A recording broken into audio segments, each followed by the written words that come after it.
Hello traders, good evening. आज की इस वीडियो में हम अभी बात करने वाले कि निफ्टी एंड बैंक निफ्टी में नेक्स्ट वीक कैसे का मोमेंटम आ सकता है। ये जो वीक होने वाला है ये लास्ट वीक होने वाला है अगस्त मंथ का, एक्सपायरी वीक भी होने वाला है, मंथली एक्सपायरी।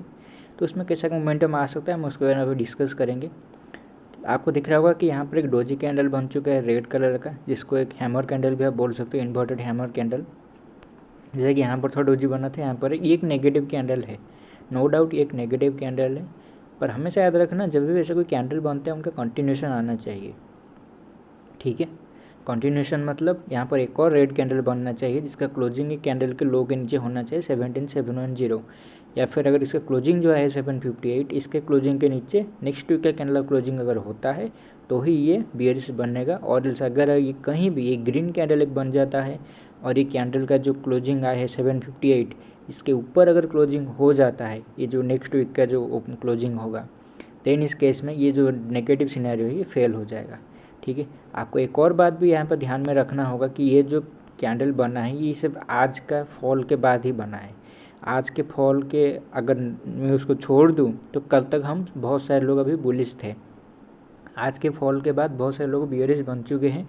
और ये जो कैंडल बन चुका है, आज का फॉल जो आया है मतलब 200-300 पॉइंट का, तो सारे सिचुएशन को देखते हुए आपको फील क्या हो रहा है, मैं उसका सिंपल आपको इतना क्वेश्चन पूछना चाह रहा हूँ। वीडियो थोड़ा लंबा होगा पर आपको मैं अभी बताना चाह रहा हूँ कि कैसा स्टॉक मार्केट फंक्शन करता है। अभी नॉर्मल लोग, रिटेल लोग या जो भी आम लोग हैं वो भी क्या सोच रहे होंगे कि हाँ मार्केट गिरा है, यहाँ से इतना रैली आया है, रेड कैंडल बना है, तो यहाँ से फॉल आएगा।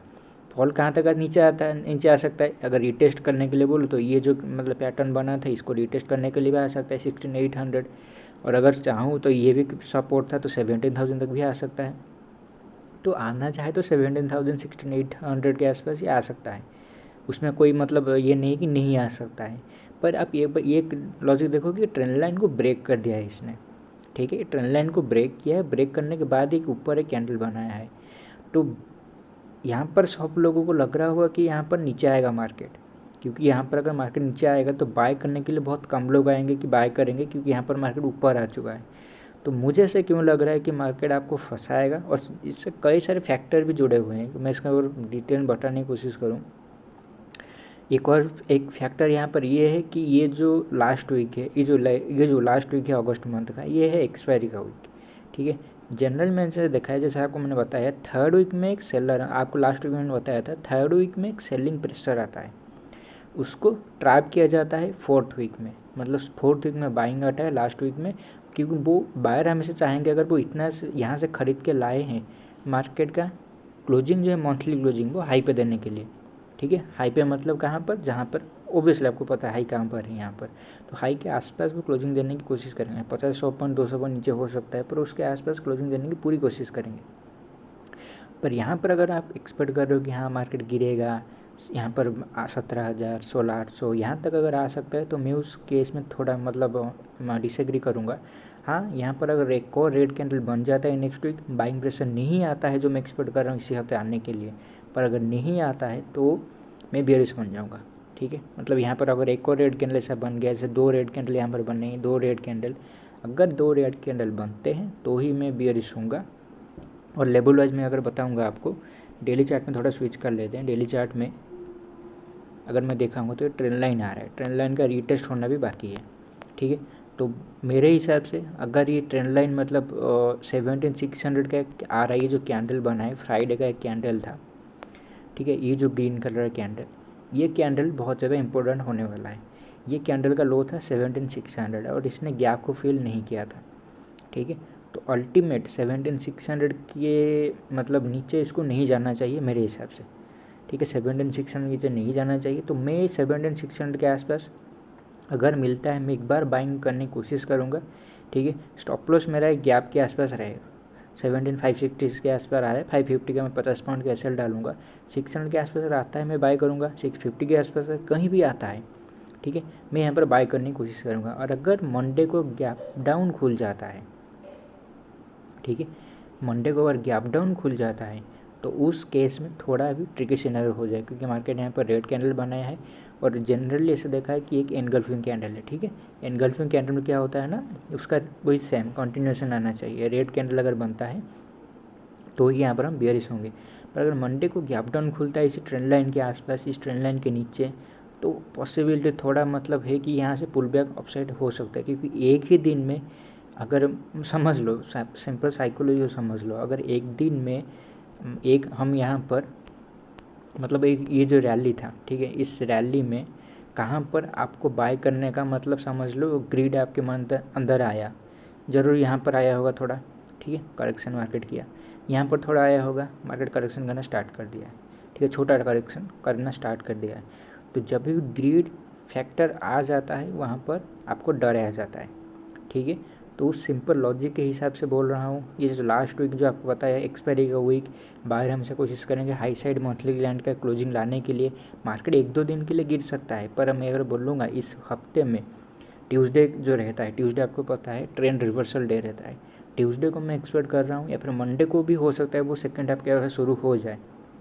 पर ये 2 दिन के अंदर अगर प्राइस 7600 को नहीं काट पाता है, ठीक है, नहीं काट पाता है और इसके आसपास रहे, मतलब मिल जाता है 7700 के नीचे नीचे 600 जोन के अंदर अंदर, तो मैं बाय करने का एक बार मतलब कोशिश करूँगा, ठीक है। और अगर नीचे भी इसको ब्रेक करता है 7600 नीचे ब्रेक करने के बाद भी अगर ऊपर जाता है, तो मान लो 550 आ गया, मेरा ऐसे हिट हो गया, 500 आ गया, 400 आने के अगर आप भी आने के बाद 600 को ब्रेक करता है तो हम फिर से बाय करने के लिए तैयार हूँ, ठीक है। पर मैं एक्सपेक्ट नहीं कर रहा हूँ कि यहाँ तक आएगा 400, ये 600 के आसपास करेक्शन ले करके चला जाएगा, ये किसी को बाय करने का मौका नहीं देगा।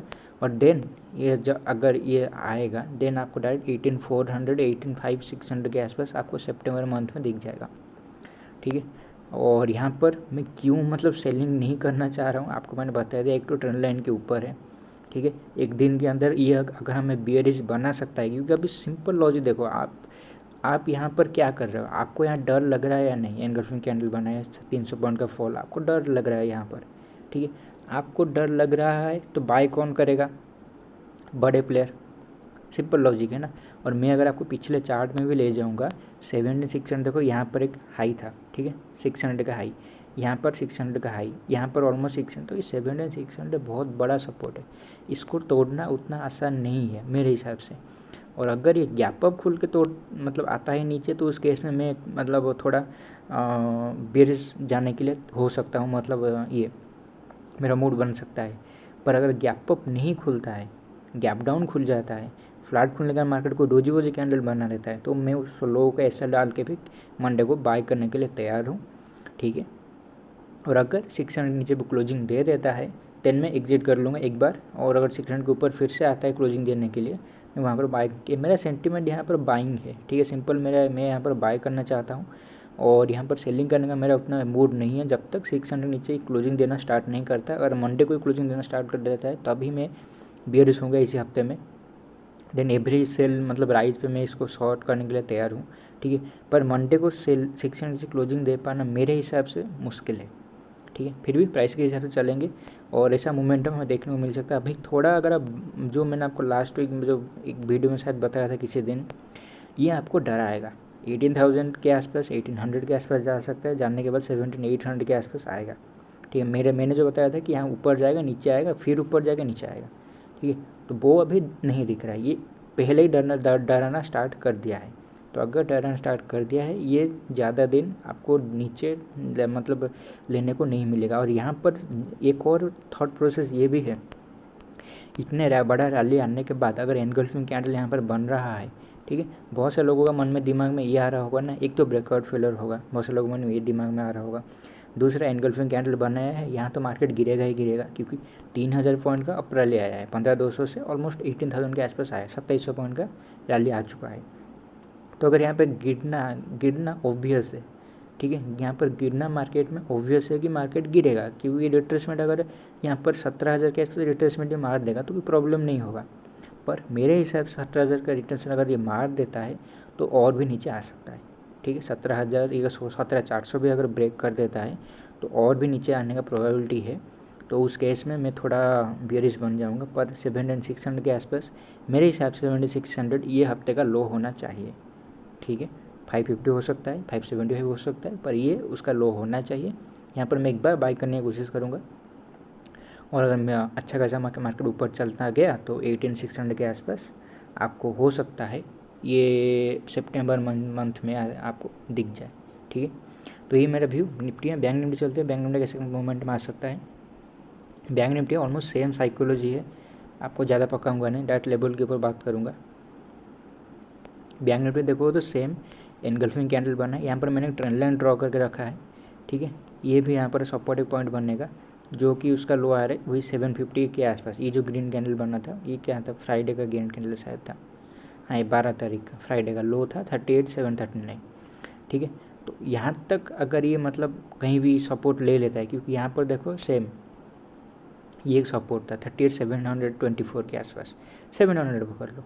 ठीक है, तो 700 ये सारे सपोर्ट लेवल है, तो मुझे ऐसा नहीं लग रहा है कि ये आएगा। अगर मंडे को आ जाता है, ट्रेंड लाइन नीचे क्लोजिंग दे देता है, तो ही मैं बियरिश बनूंगा। और अगर डोजी वोजी कैंडल कुछ बना देता है तो ये एक ट्रैपिंग सिनेरियो हो सकता है। और अगर गैप डाउन खुल के ग्रीन कलर कैंडल बना देता है तो बहुत ही अनएक्सपेक्टेड वो सिचुएशन होगा। ठीक है, तो उस केस में सेलर थोड़ा ट्रैप हो सकते हैं। हो सकता मार्केट टाइम पास करेगा, पॉसिबिलिटी है मार्केट 1-2 दिन टाइम पास करे, पर क्लोजिंग दो एक्सपायरी का हाई साइड पे क्लोजिंग दे सकता है। 39,500 के आसपास, 300-400 के आसपास क्लोजिंग दे सकता है। ठीक है, तो अभी ऐसा मैं इस पर एक्सपेक्ट कर रहा हूँ, ऐसा हो सकता है। पर अगर गिरता है, मुझे ऐसा क्यों नहीं लग रहा है कि गिरा, क्यों सेम आपको बता दिया, बार बार रिपीट कर रहा हूँ पर फिर भी बता रहा हूँ। यहाँ पर 3,000 पॉइंट रैली 3,000 सॉरी, यहाँ पर बैंक निफ्टी तो ऑलमोस्ट 6,000-7,000 पॉइंट रैली के बाद एक रिट्रेसमेंट आना ओबियस है। अगर मैं आपको वेब थ्योरी के बारे में बताऊँगा, मैं आपको, मुझे पता नहीं आप वो वाला वीडियो देखे होंगे कि नहीं, जिसमें मैंने आपको बताया कि निफ्टी के बारे में बताया है कि वो 2025-30 तक कहाँ तक जा सकता है। और वो उसका लॉजिक जो मैंने आपको बताया इलियोटिव थियर के हिसाब से ही बताया। इलियोटिव थियर के हिसाब से अगर मैं इस रैली को देखना चाहूँ, ठीक है, डेली चार्ट प्रेशर क्रिएट किया है, पर निफ्टी में वो थोड़ा ईजी था। यहाँ पर देखो तो 1 वेव इसका बना है। ठीक है, इलियोटिव 0 इसको मान के मैं चल रहा हूँ। अगर 1 बना है, 2 बना है, 3 बना है, 4 बना है, 50 बना है, तो यहाँ पर वेव 1 हमारा कंप्लीट हुआ। देन यहाँ पर वेव 2 कंप्लीट हुआ, मतलब ये जो वेव नया इम्पल्स वेव स्टार्ट हुआ है उसका वेव 2 कंप्लीट हुआ। देन इस इम्पल्स वेव का 1 बना, 2 बना, ठीक है, यहाँ पर 3 बना है। यहाँ पर मैं इसको 4 वेव क्यों नहीं मान रहा हूँ, क्योंकि एक तो बहुत छोटा वेव है।